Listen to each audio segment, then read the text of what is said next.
Wooju, seeing that, asks what she is doing. He starts pushing her and asks her to wash well with water, but the cat complains that her fur will get wet and that cats don't wash like that. The young man, however, questions her where she thinks her fur is now. He begins explaining how to use the faucet, but then asks why she is undressing so suddenly. He leaves the bathroom wondering what that feeling is, and then closes the door. However, he remembers a little too late. The bathroom door is broken and doesn't close, causing it to open slightly. Thus, he ends up seeing Nina, frozen at what he sees. After the bath, the cat comments that the hot water is very pleasant, but upon seeing where her companion is, asks if he likes that thing called a refrigerator, to which Wooju mentally responds, wondering who he thinks is to blame for everything. After that brief moment, Wooju enters the bathroom and begins to mentally prepare himself, imagining her as a 3,000-year-old monster cat. He leaves the bathroom refreshed, with a new thought, until he sees her about to sleep on his bed. He then starts assembling an improvised bed, which Nina questions, asking what he is doing. Wooju replies that, since it is time to sleep and the floor is comfortable for him, he will sleep there. Nina, seeing that, asks why it is like that, and asks to sleep together, just like yesterday. That distracts him, and he starts giving 1,000 excuses not to do it, but Nina turns into a cat and jumps on him, making him understand that she meant sleeping together in her cat form. The young man thinks that, if that's the case, it's fine, while Nina reflects that it was to be expected and that a human arm is warm. Later, the young man looks at her and thinks that seeing her like that only confirms that she is just a cat. He then falls asleep. The next day, he starts waking up slowly and, wondering when he fell asleep, realizes he is facing Nina's human form. He suddenly shouts, calling her, which causes the cat to wake up and greet him. Wooju explains that he now has to go to school, and the cat asks if it is like a seodang, that is, a traditional Korean school. The young man replies affirmatively, and Nina marvels, expressing that she also wants to go. This surprises him, and he imagines how the whole situation would be if she went with him, asking her to wait, since he cannot go. Outside where Wooju lives, a girl waits for him. It is Rabin, who wonders why he is taking so long, but when she sees him, she marvels and greets him. However, her expression changes when she sees Nina with him. She starts walking alone and wonders why he is blushing so much. Meanwhile, the cat tells him that, since he insisted so much, she will not accompany him to school. In that case, she asks him to behave well. The young man replies that he understands. She asks him to be suspicious of anyone who seems strange, to find the hosts, and to make them participate in the race.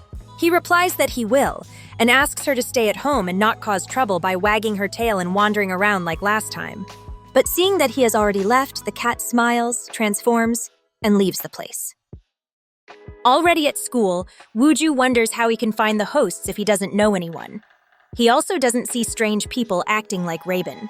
He then changes his thoughts. Instead, he should first worry about how he will get through the day.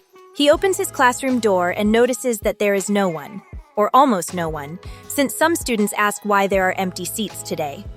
Another replies that they don't know, and apparently none of the delinquents have come to school, so it feels calm and pleasant. Then the teacher enters and asks everyone to sit down. Noticing the many absences, she explains that she heard some students are hospitalized.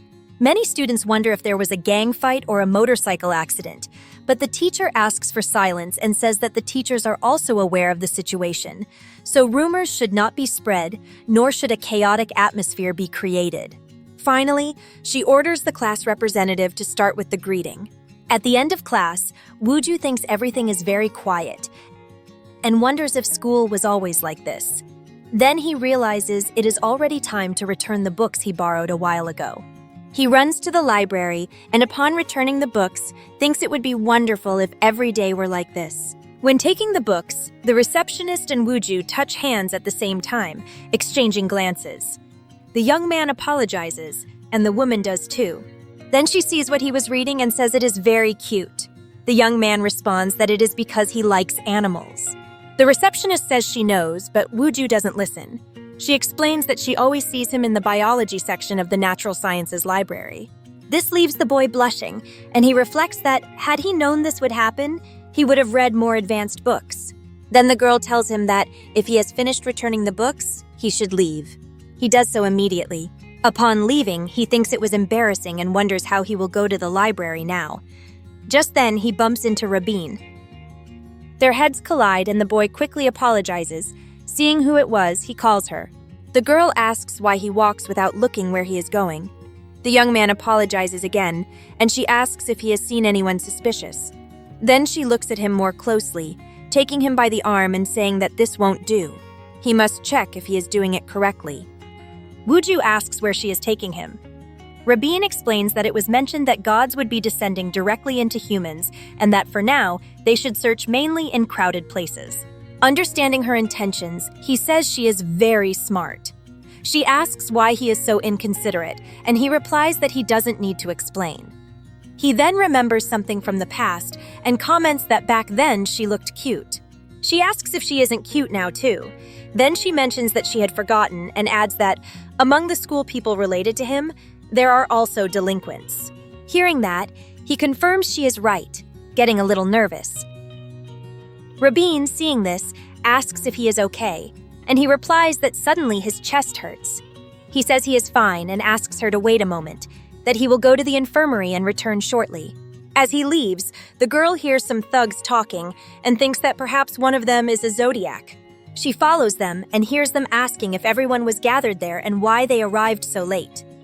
The girl asks what happened to Sejin and the others, and whether it was really a bicycle accident as the teachers said. A boy responds that it doesn't seem like it, and that it is also rumored that someone beat them up and now they are in the hospital.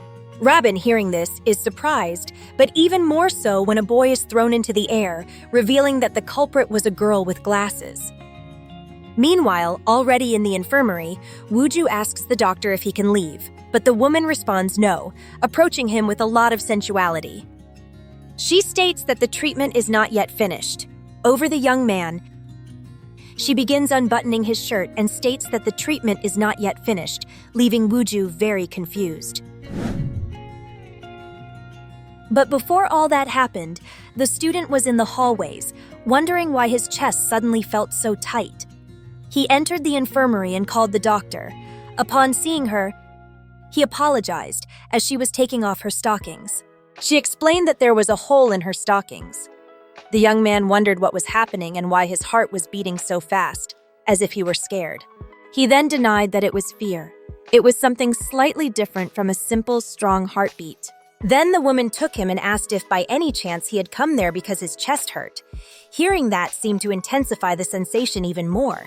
He replied that it suddenly began to burn more. The woman placed her hand on his chest and asked if it hurt there. She said it was a burning sensation around the solar plexus and that she might have a hunch about what it was. She asked him to sit down immediately, which the young man did, thinking that she had startled him and that she was just performing a check, although he questioned what kind of thoughts she was having. However, the woman instructed him not to sit there, but on the examination table, and asked him to hurry. This startled him, but he finally complied. Then she asked him to take off his shirt, leaving the boy surprised. The woman warned that if he did not, she would have to do it herself. Wooju replied that he could do it himself, so the woman placed a finger on his chest and asked if the pain was there. She then confessed that, in reality, she had cast a resonance spell, and he was only a little dizzy because he was not yet used to divine power. She added that, after a little more time, such a clumsy method would no longer affect him. Wooju, upon hearing this, asked her what she meant by that.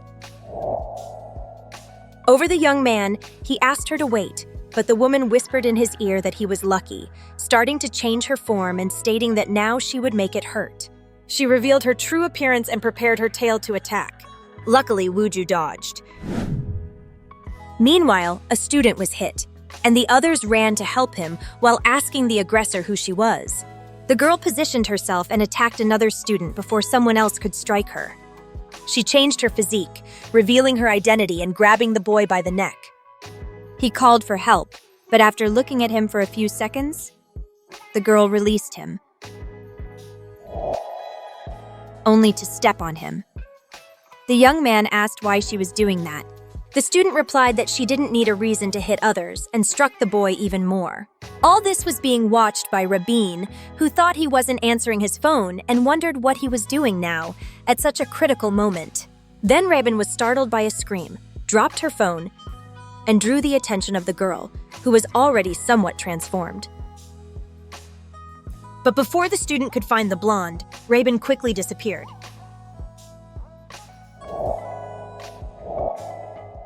Meanwhile, Wooju was panting, and the doctor admitted that she had planned to eliminate him painlessly, asking if now she would have to kill him with some suffering.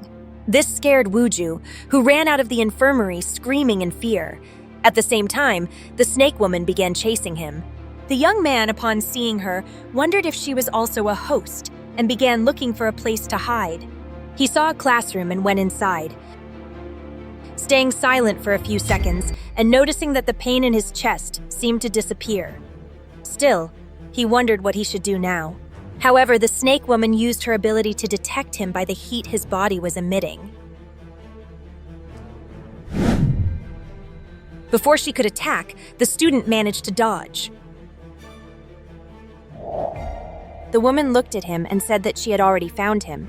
This made the young man think it was all over, but at that moment, Rabin grabbed him and began fleeing from there. He asked why she had returned to that form, and the girl explained that she didn't know. She heard him scream and thought she should check on him. She immediately took his hand and asked what all that was about and what that monster was. Wooju explained that he went to the infirmary and that the doctor suddenly took off her stockings, but then he changed his explanation and said that she asked him to sit on the examination table. This annoyed Rabin, who grabbed him by the shirt and asked what he had gotten himself into. The young man replied that it wasn't important now, stating that he couldn't believe the school doctor was also a host. Upon hearing that, Rabin commented that she believed she had found one as well. But before continuing the conversation, the snake grabbed Rabin by the leg. The bunny called her friend. The snake grabbed the girl, entangling her even more, which caused the bunny to complain about how gross it was. The doctor commented that there was no longer respect when speaking to a lady, bared her fangs, and began approaching the bunny's face, intending to bite her. This left the girl immobile and worried Wooju. The rabbit spirit inside Rabin left her, and the snake took it. She stated that being a rabbit, its divine power was probably low. Although it had grown a bit, it was still just a simple appetizer. Rabin tried to reach the rabbit, and the snake said she would get rid of it first and then slowly enjoy the main course. But before eating the rabbit, someone broke the window, kicking the snake in the face. Seeing that, Wooju asked what was happening, and upon looking closer, realized it was Nina.